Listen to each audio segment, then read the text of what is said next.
Everyone's going to have an opinion on who are the 4 best teams in college football. Everyone's going to have an opinion on who they think belongs in the college football playoff. And the only way to go ahead and settle the score is by playing the games on the field.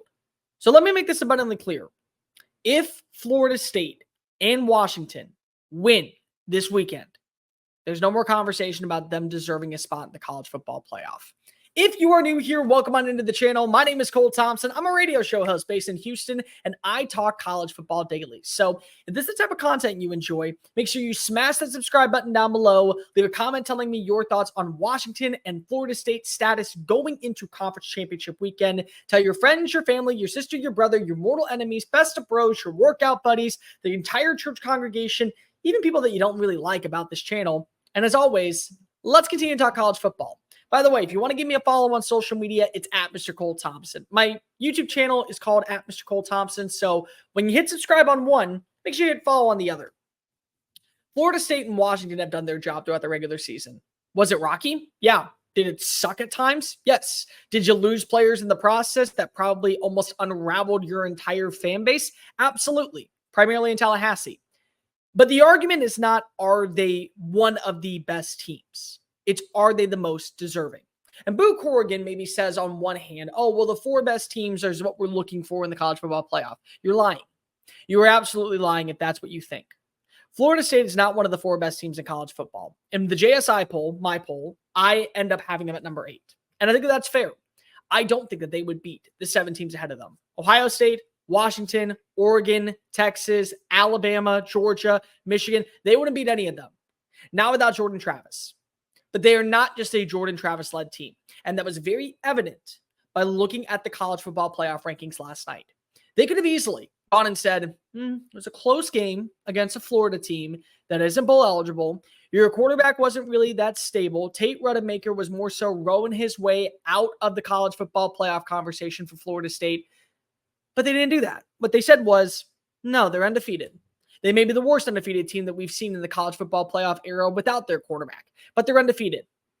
And in years past, we've allowed teams like Cincinnati, we've allowed teams like TCU, we've allowed teams that have had lesser tier schedules and also lesser tier records make it into the Final Four. We can't leave them out.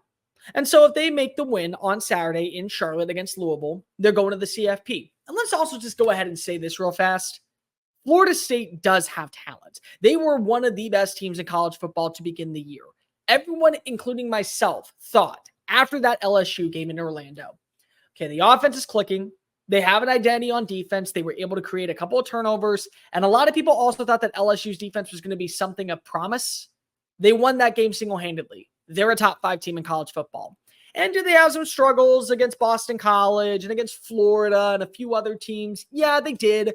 But Trey Benson's a really good running back. Alex Atkins is a really good offensive line coach. That offensive line is pretty freaking sound. The wide receivers are phenomenal. Jaheim Bell is a Swiss Army knife that can do a little bit of everything. The defense has stepped up in the pass rush. They've seen their secondary improve. And they really feel like a cohesive, balanced roster that's using the hashtag play413 or finish the job for 13 is rocking. They belong. They do. It's not about the 4 best teams. Because if we're just going to go based off the 4 best teams, here's what we should do. Go to Vegas, look at the odds numbers, and say, okay, well, Georgia could lose 2 games, and they're still going to be in the top 3. Michigan could lose on Saturday. They're not going to lose their status. Texas maybe wins, and that bolsters their resume. You then have Alabama. They're going to win on Saturday, so they'll boost up the ratings. Those are the 4 best teams. Let's just put them in and see what happens. That's not the case. It's the 4 most deserving teams. And the same thing goes for Washington. Washington actually has an argument over Florida State that enough people are not talking about. Georgia, Washington, and Arizona have the most ranked wins in college football this year. So don't tell me that Washington is not deserving. Yeah, well, they played down to the level of competition against Stanford. They played down to the level of competition against Arizona State. They needed a walk-on kicker to hit a game-winning field goal in the Apple Cup. So you're going to use the Apple Cup as a baseline to where that's okay to talk crap about the Huskies who are undefeated when we're saying now that Alabama handled business at Jordan Hare, where voodoo magic occurs every single time these two play against each other, and sometimes when other top tier opponents like LSU and Georgia walk into the building, we're going to say that Georgia, who struggled against Georgia Tech, is still deserving. And we're going to say that Oregon, that dismantled Oregon State, which they played in hostile conditions underneath a monsoon of chaos and still won, is better than Washington. No, I'm not doing that. If I'm going to hold Georgia and Washington and Alabama and Florida State all to the same standard, then Washington's in the college football playoff. They are a team that is very balanced when it comes to the passing attack. You know, they have 3 wide receivers, if not more, that will eventually find their way onto an NFL roster. They have a quarterback that probably is not going to win the Heisman Trophy, but damn, is he going to be invited to New York City. And they do rely heavily on the aerial passing ways to set the tone for the rest of their roster. These are facts. I'm not going to sit here and argue with you on this. But what I will say is, when they played against better opponents, they found ways to win in different avenues than just the passing. Now, Oregon, yeah, it was a very big Michael Penix Jr. day. And that was the game where I think a lot of people decided to say, even if he doesn't win it, Michael Penix Jr. is going to the Heisman Trophy ceremony. But look at Utah.